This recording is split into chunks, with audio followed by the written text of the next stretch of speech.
Welcome back. This is the social listening segment here on the BDTV Breakfast Show. This is where we get to analyze top trends making the rounds across social media platforms. My name is Elizabeth Musa, and joining me in the studio this morning is Mr. Obidike Okafor, is our in-house analyst, and he'll be joining us to speak on some of the stories making the rounds on social media. Welcome to the show. Thank you. Let's start with what we have on the trend this morning. Today is the order by the Federal House of Representatives to shut down all porn sites nationwide. Now, this has generated mixed reactions across social media, as many question if it's the most pressing issue in the country. But I'll give you a little bit of a background. Also, the House gave the directive during plenary on Tuesday, as lawmakers suggested that the internet providers must block access under the new directive. Now, a member representing the Faskari Kankara Sabua federal constituency called Dalhatu Tafoki sponsored this motion, and he called it a step to protect societal values. Of course, since this news broke yesterday, it's been making the rounds on social media with so many people, so many reactions to it. But I mean, there are different how will I say it? There are different layers to this story. It's not as as direct as it sounds. But let's take a look at some of the reactions on social media, and then I'll come back to you, Mr. Obidike, to speak on this conversation. We have that one from Naji. Naji says this is a positive step, but they should also address the potential risk of increased sexual violence that could arise from restricting access to pornographic websites. It's a two-pronged approach. Let's see if we have more reactions to this story.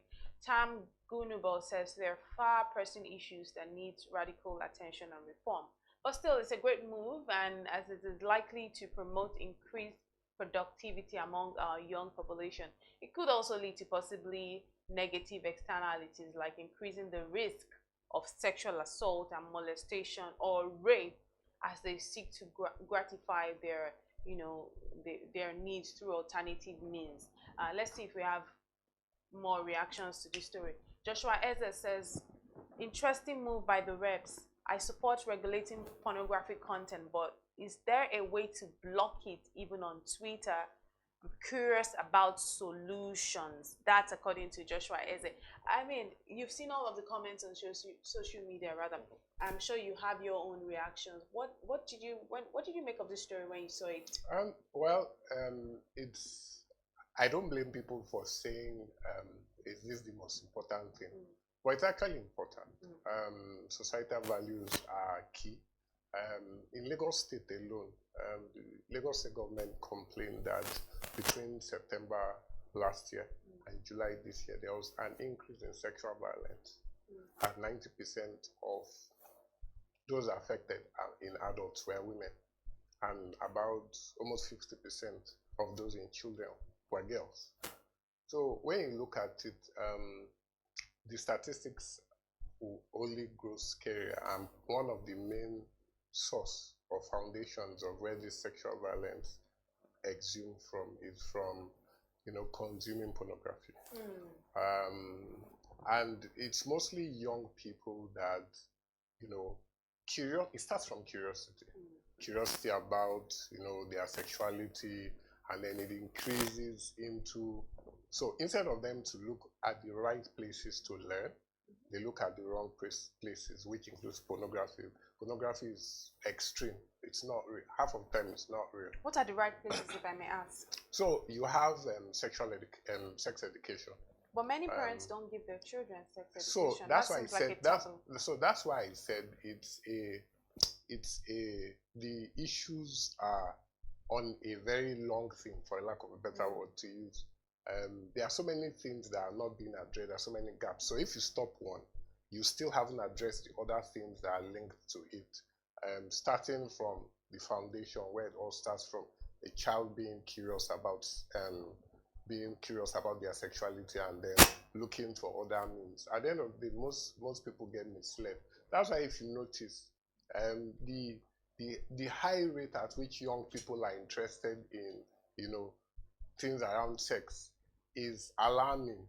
That's why you see cases of secondary school boys raping secondary school girls and all of that, because they don't understand it, and they just, when that sexual energy grows, they just find any way of letting it off. So at the end of the day, when you look at it, it's deeper than just banning pornographic websites.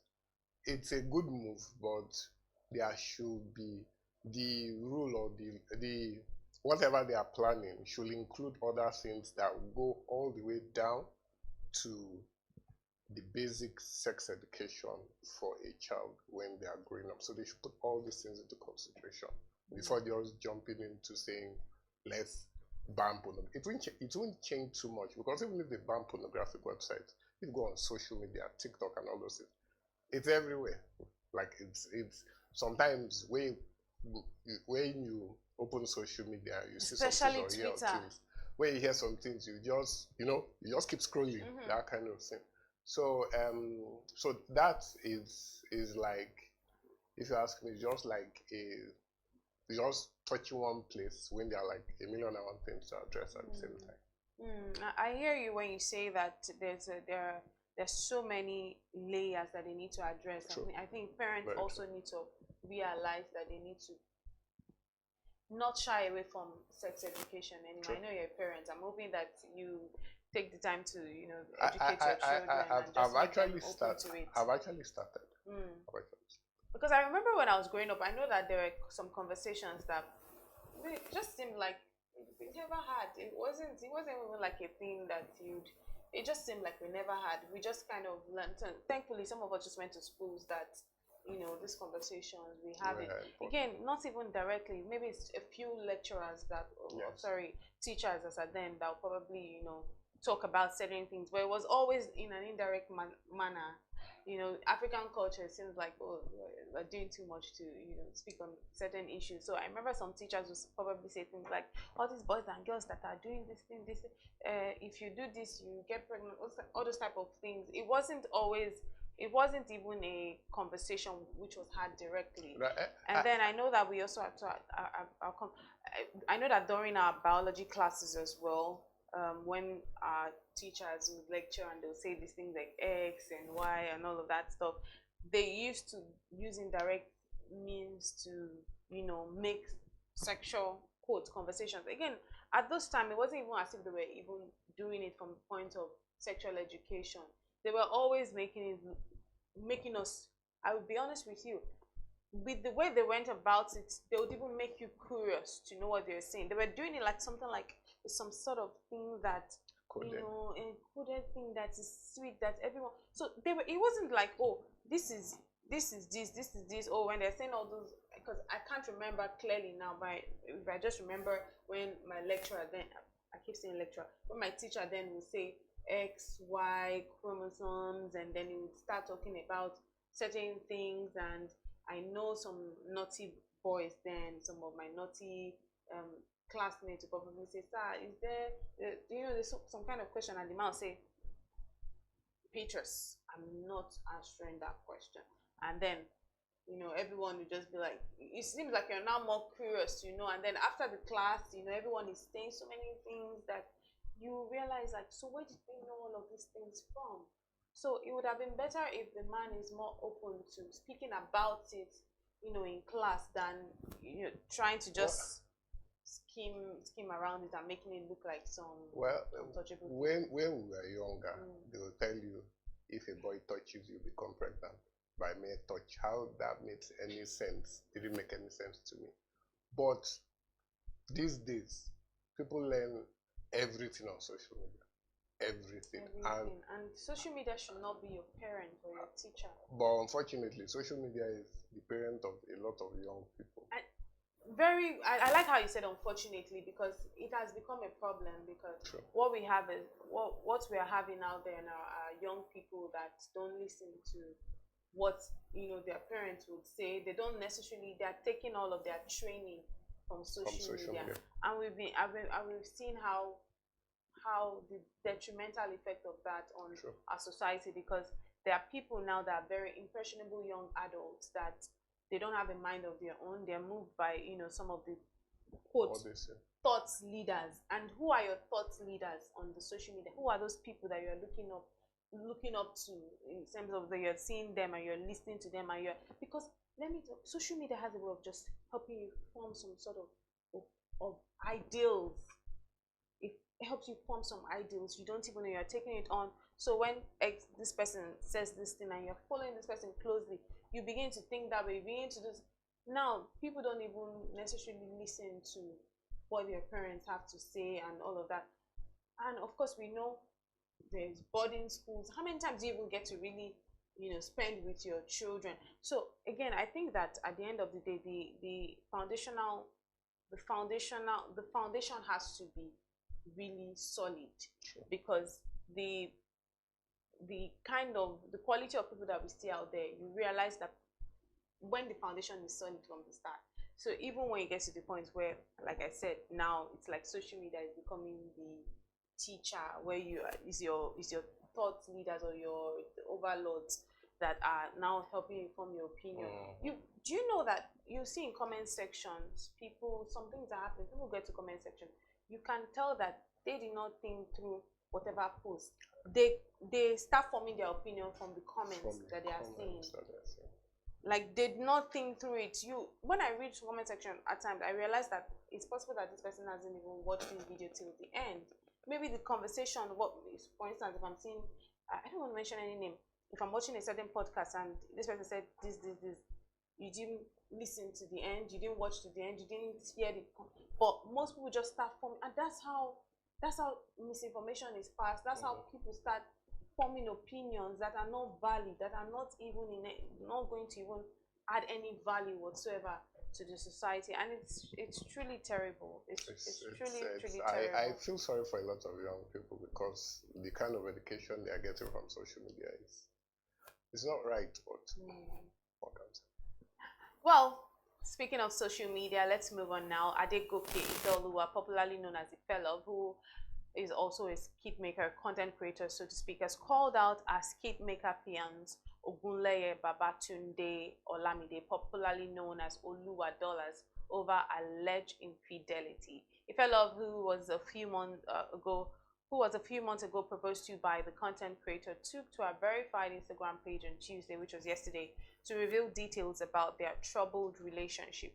She accused him of repeated infidelity and stating that she initially left the relationship because of his cheating, but returned after he spent 2 years convincing her that he had changed. And then she put out this post on social media, and you could literally feel the pain. You could sense, we can't see her, but you could tell how pained she was. Like, why you just feel like you're making wrong choice, and you're thinking, why did I even get back with this person? Like, is it even worth it? And to be honest, this is beyond this situation. It's beyond the current situation. For me, there's so many things I want to talk about in this story that I don't even know if I want to talk about it on air, or just leave it in my mind, or just leave it with my friends, because there are a lot of things. There are different sides to it. Talking about making right choices, talking about people. She had mentioned that he's even always mostly broke. So now this is somebody that he has thousands of followers on social media, supposed skit maker, and all of that. So you should be making money. So she says that even the brands that always literally, what's the word she used? They're always on his neck. He doesn't deliver. He doesn't meet up. So she sounded like someone that's just like, what am I doing with you? Do you understand? She even mentioned that all through while she was in school, I don't know if this is even important, but she mentioned that all through while she was in school, she didn't even have any man. She didn't know any man, that because she loved him, right?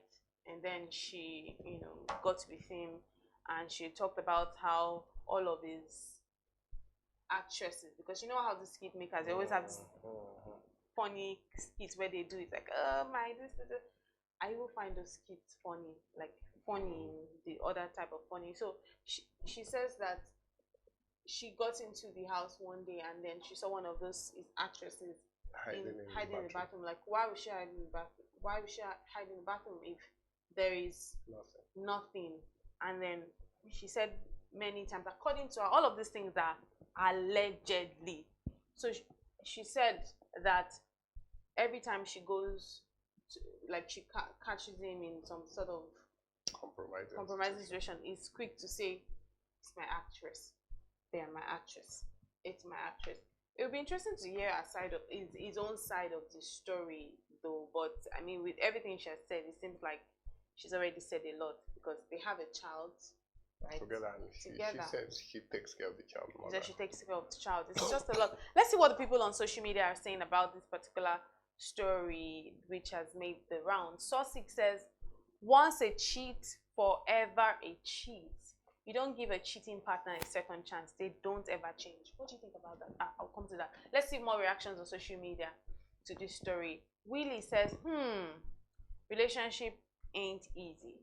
Oluwadollarz should know its boundaries now. At least run the rubbish you do in a hotel since you've decided to settle. But still, you don't want to leave the street then for your madam. I hope you're not a nag, because that mostly sends men to another woman's arm. Not this person is funny.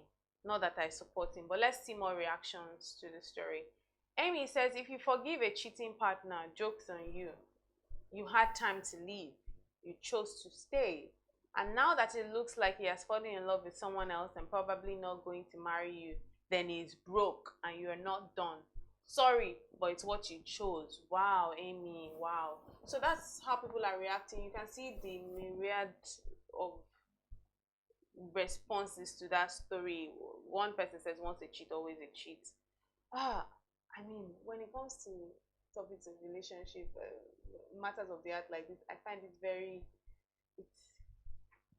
it seems like very delicate ground for me, because that's one area that you need to be really careful when you're speaking, because you never know, like some of these things you never know, but you never know where you like how things could hit you, like because life happens, right? So this person is saying that, oh, she wants a cheat, always a cheat. Remember to a cheating partner. When emotions are involved, things happen. People find themselves, when the person comes and says to you, it was a mistake, I don't even know how it happens, you're this, you're that, and they show you all signs of this, you might not know. I don't like to be quick to say, why would you go back? Yeah, it's somehow, but sometimes when emotions are involved, you could find yourself back in situations where you were not expecting. Well, one thing I would say for sure is she loves the guy, and it's out of that love that. But does he love her?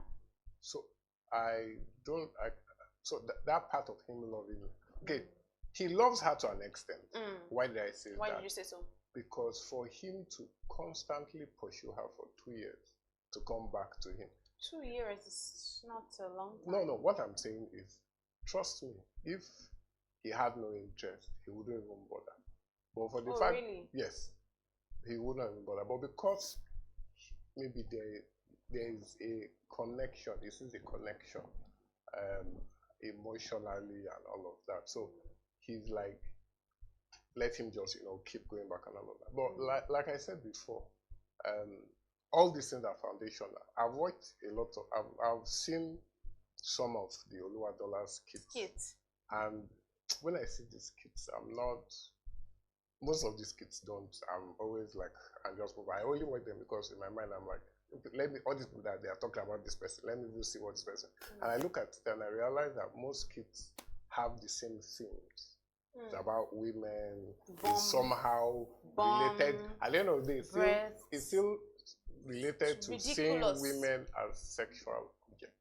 It's ridiculous. So when you look at it at the end of the day, will you be surprised that what the wife says, when you look at these kits have been, seeing women as sexual objects, it gives some credence to what she's saying.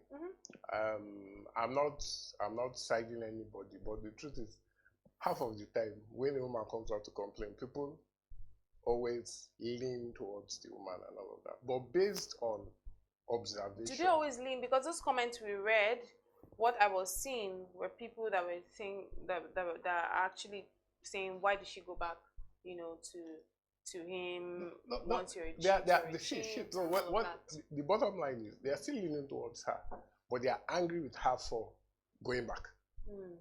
They are saying, we are happy you're going now, but you wouldn't have even gone back in the first place. That's a summary of what they are trying to say. But and then when I saw all of this, the question I wanted to ask, I know Oluwadollarz sometimes uses his mom. He uses his mom in his skits. I know there was once I saw, because sometimes I just sit past him, I just keep moving. And when I saw like Oluwadollarz mom, something, I was like, his mother. So in my mind, I'm like, if the mother is involved in what he does,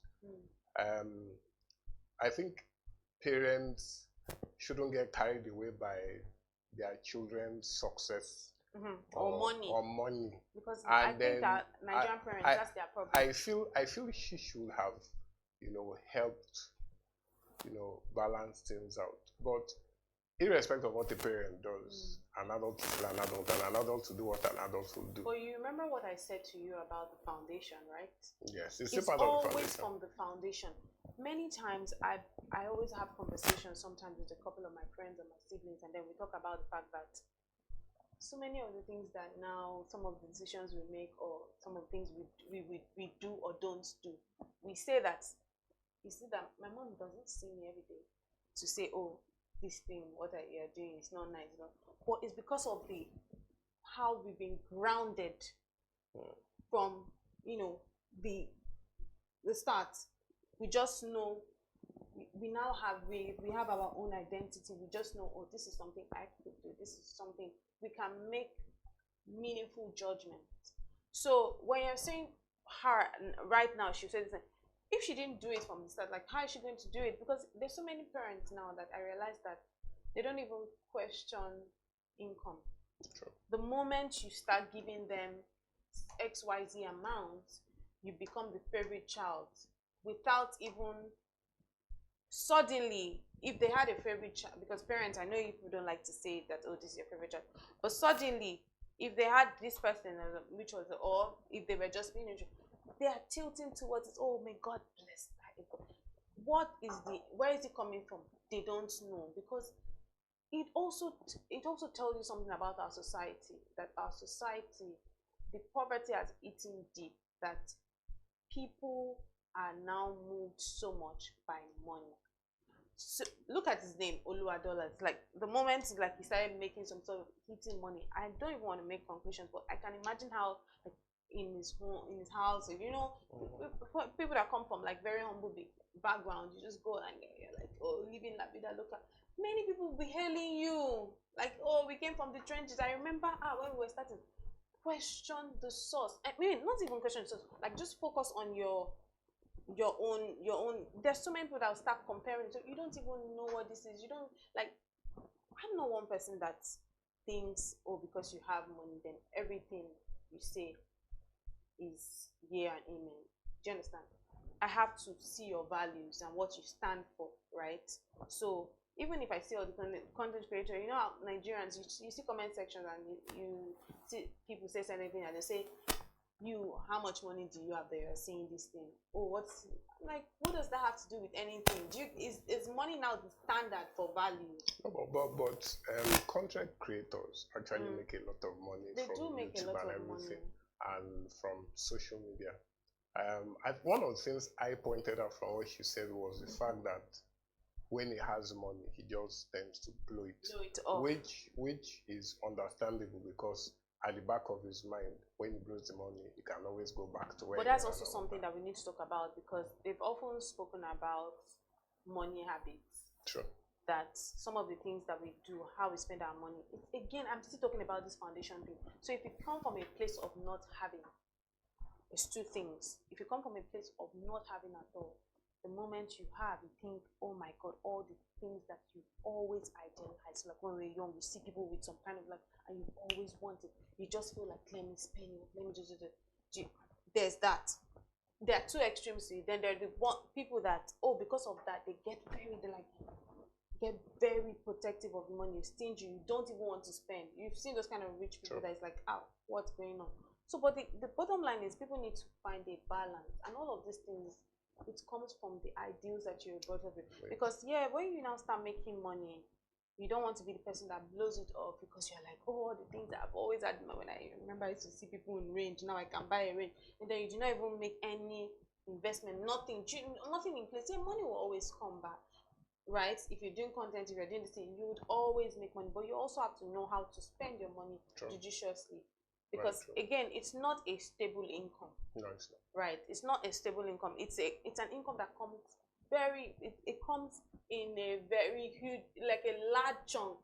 But you could also, because then that's when you know that, oh, you need a waterbed.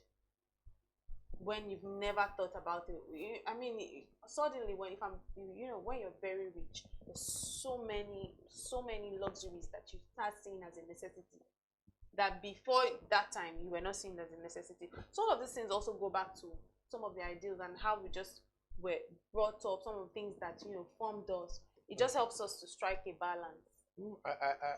I totally agree with you.